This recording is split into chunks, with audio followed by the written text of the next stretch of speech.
What would it look like if the might of Yoshimura R&D came down full force on Yamaha's YZF-R7?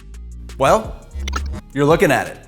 This is the bike Yoshimura built for the MotoAmerica Twins Cup class. It's about as trick a machine as you're liable to see, and this is what makes it special.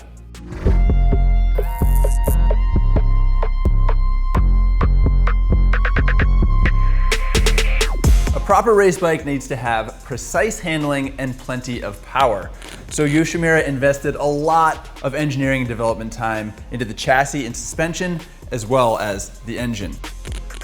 Starting at the front of the bike, the entire fork assembly was swapped out for R6 fork tubes, which are bigger and stiffer, and then there are Öhlins FKR cartridges slotted into them. Now, everyone loves Öhlins because of the bling factor, but the truth is Öhlins is nice because of its refinement and its adjustability and how readily it can be serviced. When we were testing this bike at the track, we were swapping fork springs, cartridges, and oil height repeatedly, and that is something you can do with this stuff because it's meant to be serviced. If you try to do that with a stock R6 fork, it's just gonna be a lot more time consuming because it's not designed to be taken apart that readily.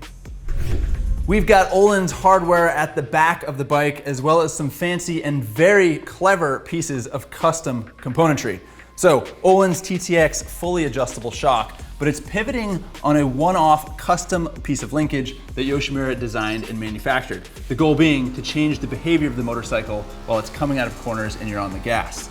We've also got these billet aluminum frame plates that Yoshimura made, and they help strengthen the chassis, but they also raise the swing arm pivot, which changes the suspension angle, again, affecting the geometry of the bike in pretty substantial ways.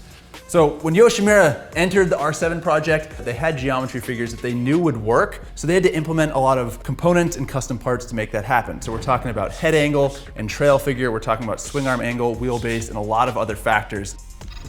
Hand in hand with all that chassis work was, of course, engine development. And while Yoshimura is famous for building exhausts, it actually started off as a motor building company.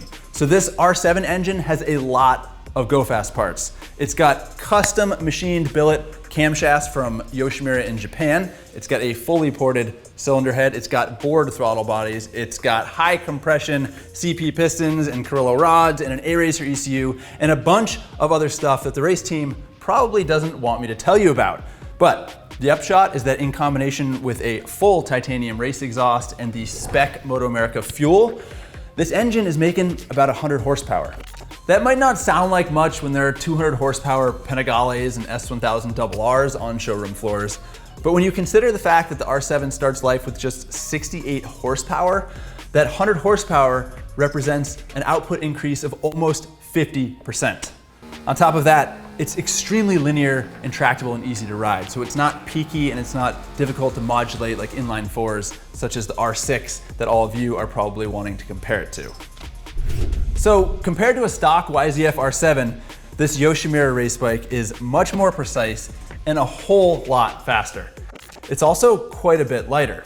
By ditching the stock lights and some of the electrical components and putting on a lightweight titanium exhaust and bolting on ultra lightweight forged aluminum wheels, as well as making a custom replaceable aluminum subframe, this motorcycle has shed almost 50 pounds.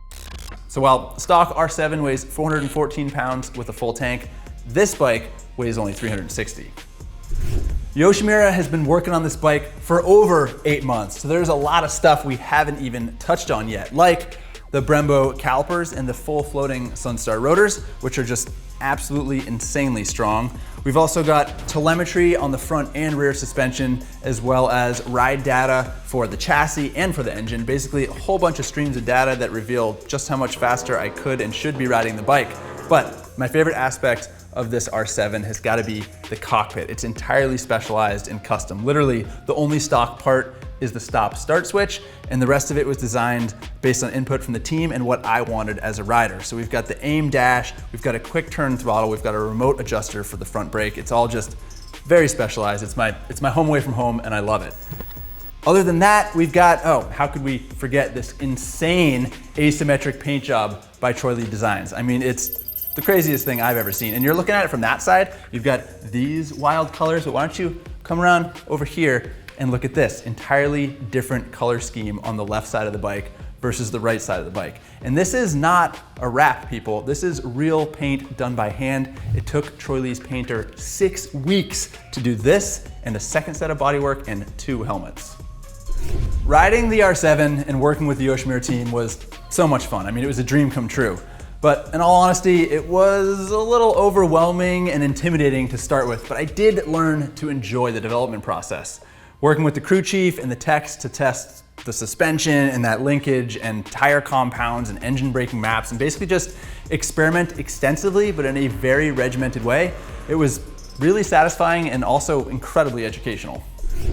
And of course, it all culminated with getting to line up on the MotoAmerica grid at Laguna Seca, which was friggin' rad. I mean, it was just such an amazing experience. Since the Laguna race was one and done, all that the Yoshimura team has to do now is figure out how to take these custom parts and produce them for sale to racers and track day riders. So they're gonna have the full race exhaust, they're going to have the shock linkage, they're gonna have the lightweight aluminum subframe and the frame plates, and if I had to guess, they're probably gonna have a few other things too. The YZF-R7 is a terrific bike in stock form.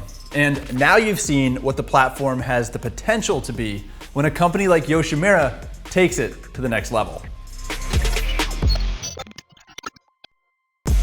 This video is barely scratching the surface of this project and the people and work that was involved to make it happen. So if you want to know more, please click the link down in the description. You will get to read the 3 articles I wrote documenting the entire experience.